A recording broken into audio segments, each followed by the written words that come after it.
नमस्कार जय जगन्नाथ। आज गोटे सुंदर सा टिप्स वीडियो को मो चैनल को आपण मानक बहुत बहुत स्वागत। आशा करछि आपण माने समस्त बहुत ही भल रहा खुशी थे। तो सब बेले तो मेडिसिन को आपण माने खाई थांती किंतु केतेबेले भी ताको सिलाई मेसिन आपण माने एई भली भाबरे सिलाई करछंती। तो जदि ना ताले वीडियो को फास्ट ला जाय निहाती भाबरे देखंतु। गोटे बहुत यूजफुल आ यूनिक टिप्स आपण माने जानि परिबे। तो जदि मो चैनल आपण माने नुआ अछंती ताले निहाती भाबरे मो चैनल को सब्सक्राइब कर नियंतु, पाखे था बेल बटन को क्लिक कर नियंतु, जा फल रे मो वीडियो रो नोटिफिकेशन आपण मानक पाखरे खूब शीघ्र पहुँची जीवो। आपण मैंने एमती सुंदर सुंदर वीडियो सब देखापी पाइपर।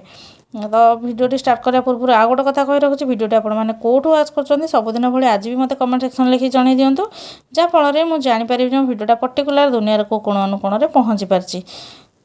तो चलते जीवा आज फर्स्ट टिप्स आड़ को देखा कौन अच्छी। तो ये लिपस्टिक गोटे मुझे तो लिपस्टिक तो समस्त प्रकार प्राय आवेलेबल रोचे।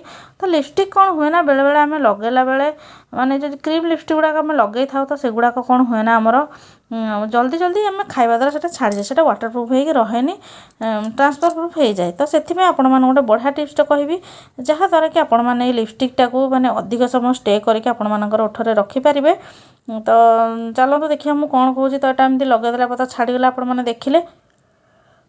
तो जदि आपण मान पाखे माने लिक्विड वाला लिपस्टिक माने वाटर प्रूफ नहीं ताहले आपण माने कोन करंत ना लिपस्टिक टिके लगे साला पर ए क्रीम वाला तो सेथिरे कोन करंत ना टिके पाउडर को एमती लगे न किबा कॉम्पैक्ट पाउडर भी आपण माने लगे पारे एमती हाथ रे नेगिना आ ताको भलसे आपण माने टिके क्लीन करनेबे। देखिबे आपण मानक लिपस्टिकटा पूरा ओठरे 7 ରୁ 8 घंटा निहाती भाव स्टे होकर रहिबे। आपण मानक अधिक टका खर्च करके ये जो लिक्विड वाला लिपस्टिक भी किनिया को पड़बे। आपण माने तो जानिथिबे लिक्विड वाला लिपस्टिक रो प्राइस गुडा केते अधिक आस्ताए। तो देखो मुझे जिते क्लीन कले भी सेटा जमा भी माने आउ असना माने छाड़ूनी पूरा एमती होना रोचे। तो आशा करूँ टिप्सटा आप बहुत भल बेनिफिट दब बोली। तो चलते जी आज नेक्स्ट टिप्स आड़ को जोटा कि अच्छे गोटे शैम्पू उपर। तो शैम्पू समस्ते बाथरूम को यही भाव में नहीं जाती कि गोटे छोट जिनस को कहीं नजर रखते। शैम्पूटा को एमती बाथरूम नहीं एमती बास जरटा को काढ़ी आपने हेयर को वाश करनी। आउ से जो छोट जरटा कौन हुए ना आपण जो पानी जाए से जाम हो जाए, जहाँफल आमर पानी जावाई बहुत ही प्रोब्लेम हुए। आम बहुत टका खर्च करा पड़े क्लीन करने।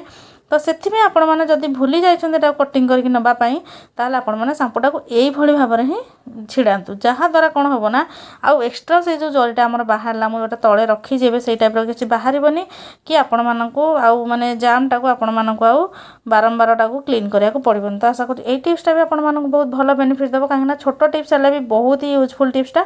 आपण मैंने निजे जो ट्राए करेंगे से जापर जे केते बड़ टेंशन आपण मैंने दूर हो छोट जिनस भी आमको पछरे बहुत बड़ प्रोब्लेम रे पकाए। तो चलते जी आज थर्ड टिप्स आड़ जोटा कि छोटे कदड़ी उपर। तो देखो कदड़ी मुझे धरू धरू मोर हाथ में एमती खसीगला कहीं पूरा भलसे पाचिगला कि मुझे चाहती कि कदड़ी को रखापी अधिक दिन। तो आपण मैंने ये प्रोब्लेमटा को जब भी फेस कर कौन करेंगे ना आलुमिनियम फॉइल पेपर टी नहीं जी। जब आपण घर नुआ वाला ना रियूजेस वाला भी आपण मैंने नहीं पारे। तो ताको एमती टिके छड़े ने आ छड़ेकिना कौन करेंगे ना जोटा आमर अच्छी बानाना बा कदलीर डेम्फ जो लगी तो सीठी आपण मैंने गुड़े ने। तो आपण मैंने बाहर रखु कि फ्रिज रे रखु जो भी रखु देखिए आपण मानकर बहुत दिन जाए रही आपण मसे 2 मास निहाती भाव 8 दिन रु 10 दिन आराम से रही आपण मैंने गोटे गोटे कदड़ी को यूज कर जल्दी जमा भी पाचबनी। तो आशा करूँ टिप्सटा भी आपको बहुत भल बेनिफिट दब बोली। जदि मोर ये टिप्सटा आपको भल लगे ताले मते कमेंट सेक्शन में लिखिकी जल्दी जल्दी जन दिंतु। आपण मैंने कौ उपाय आउ कदड़ी को स्टोर करती मत से कमेंट सेक्शन लिखिले मुझे अन्य सहित सेयार करी से भी आपण टिप्सटा को जानीपर। तो चलो जी आज 4 आउ लास्ट टिप्स आड़ को जोटा कि आमर अच्छी माने आम कहीं माने सिलाई मेसीन रे आमर कपड़ा को सिलाई करने सहित आमर मेडिसिन खोल को भी सिलाई करा। तो देखो आम पाखे एमती किसी कपड़ा मोटा वाला थाए आपण मैंने चाहते गंथा सिलाई कर कि एमती जीन्स किसी जिनस सिलाई कर आमर जमा भी हो न था भलसे बारंबार खाली माने छुंची भांगी जाए छुंचीटा माने ठीक से भर्ती हो न था आमर कपड़ा देहरे आ सिलाई जहाँ फल पड़ न था। तो से आपण गोटे बढ़िया टिप्सटे कहि जहाँद्वारा कि आपण मानक बाहर को जमा भी नहीं जावाक पड़ोनी।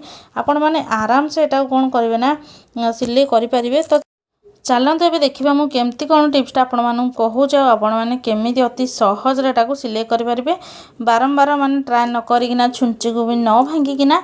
तो जिते बड़े आपण मैंने किसी मोटा जिनस सिलाई कराया जाऊँच आपण मानकर मेसीन छुंची रे तो आपण मैंने कौन करूँ ना ସେଥିରେ ଗୋଟେ ମେଡ଼ିସିନର ଖୋଳକୁ ନେଇଯାଆନ୍ତୁ। ଖାଲି ଖୋଳ ଆପଣମାନେ ଟିକେ ବେଶୀ ମାନେ ଟାଣ ବାଲା ନେବେନି, ନରମ ବାଲା ନେବେ। ଗୋଟେ ତ ପ୍ଲାଷ୍ଟିକ୍ ଆସେ, ଗୋଟେ ଆଲୁମିନିୟମ ଫଏଲ୍ ବାଲା ଆସେ। ତ ଏଇ ଟାଇପ୍ର କ୍ୟାପ୍କୁ ଆପଣମାନେ ନେଇଯିବେ, ଖୋଳଟା ଯେଉଁଟାକି ମେଡ଼ିସିନ ସରିଯାଇଥିବ। ତ ସେଇଟାକୁ ନେଇକି ଆପଣମାନେ କ'ଣ କରିବେ ନା, ଯେମିତି ନର୍ମାଲି ସିଲେଇ କରନ୍ତି, ସୂତା ଆପଣମାନେ ଛୁଞ୍ଚିରୁ କାଢ଼ି ନେବେ। ତ ସେଟାକୁ ଏମିତି ନର୍ମାଲି ସିଲେଇ କରି ଚାଲିବେ, ଯାହାଦ୍ୱାରା କି ତା'ର ମୁନଟା ପୁରା ସାର୍ପ ହେଇଯିବ। ଆଉ ଯଦି ବି ମୁନଟା ତା'ର ଦାଢ଼ ନଥିବ, ଦାଢ଼ ହେଇଯିବ। ଆଉ ଆପଣମାନଙ୍କର ଯେତେ ବି ସବୁ ମାନେ ମୋଟା ଜିନ୍ସ ହଉ କି ମୋଟା ଯଦି କପଡ଼ା କି ଗନ୍ଥା ବି ସିଲେଇ କରୁଛନ୍ତି, ସେଇଟା ଆରାମସେ ହେଇଯିବ। ଆପଣମାନଙ୍କୁ ଆଉ ପର୍ଟିକୁଲାର ୟା ପାଇଁ ଗୋଟେ ମାନେ ସିଲେଇ ଦୋକାନକୁ ଦର୍ଜି ପାଖକୁ ନେଇକି ଯିବାକୁ ପଡ଼ିବନି। ଆପଣମାନେ ଘରେ ଆରାମସେ ଆକୁ କରିପାରିବେ। ଏସବୁ ଜିନିଷକୁ ଯଦି ସିଲେଇ କରିବା ପାଇଁ ଚାହୁଁଛନ୍ତି ଘରେ ମୋଟା ମୋଟା ଜିନିଷକୁ, ତାହେଲେ ତା ପୂର୍ବରୁ ଆପଣମାନେ ମେଡ଼ିସିନ ଖୋଳାକୁ ଏମିତି ଥରେ ସିଲେଇ କରିନିଅନ୍ତୁ। ତ ଆଶା କରୁଛି ଆପଣମାନଙ୍କର ଗୋଟେ ବହୁତ ବଡ଼ ଟେନସନ୍ ଦୂର ହୋଇଥିବ। କାହିଁକିନା ସମସ୍ତେ ସବୁବେଳେ ଚାହାନ୍ତି ଘରେ ସିଲେଇ ମେସିନରେ ବିଭିନ୍ନ ପ୍ରକାର ସିଲେଇ କରିବା ପାଇଁ, ସୁନ୍ଦର ସୁନ୍ଦର ଜିନିଷ ବନେଇବା ପାଇଁ। ତ ଏଇ ଟିପ୍ସ ଯଦି ଆପଣମାନେ ଏଇଭଳି କି ଛୋଟ ଛୋଟ ଟିପ୍ସ ଆପଣଉଛନ୍ତି, ତାହେଲେ ଆପଣମାନଙ୍କର କାମ ଗୁଡ଼ିକ ଅତି ସହଜ, ସରଳ ଆଉ ସୁନ୍ଦର ହେଇଯିବ। ତ ଆଶା କରୁଛି ଆଜିର ଭିଡ଼ିଓରେ ସବୁ ଟିପ୍ସ ଗୁଡ଼ାକ ଆପଣମାନଙ୍କୁ ବହୁତ ଭଲ ବେନିଫିଟ୍ ଦେବ। ତ ଦେଖନ୍ତୁ କେତେ ବଢ଼ିଆ ଭାବରେ ମୋର ସିଲେଇ ବି ଏବେ ଏଠି ହେଇଯାଉଛି, ଯେଉଁଟାକି ପୂର୍ବରୁ ହେଉନଥିଲା। କାରଣ ଛୁଞ୍ଚିର ମୁନ ଏବେ ସାର୍ପ ପୁରା ହେଇଯାଇଛି, ଆଉ ଆରାମସେ ମୋର ସିଲେଇ ହେଇପାରୁଛି। ଆଉ କେଉଁ ପ୍ରକାର ପ୍ରୋବ୍ଲେମ୍ ଆପଣମାନେ ଫେସ୍ କରୁଛନ୍ତି, ମୋତେ ସେଇଟା କମେଣ୍ଟ ସେକ୍ସନ୍ ଲେଖିକି ଜଣାନ୍ତୁ। ମୁଁ ତା'ର ସଲ୍ୟୁସନ୍ ଆଣିବା ପାଇଁ 100% ଚେଷ୍ଟା କରିବି। ଆଉ ଗୋଟେ ନୂଆ ଆଉ ଫ୍ରେଶ୍ ଭିଡ଼ିଓରେ ମୁଁ ଆପଣମାନଙ୍କ ସହିତ ଦେଖା ହେଉଛି। ରହିଲି, ନମସ୍କାର, ଜୟ ଜଗନ୍ନାଥ।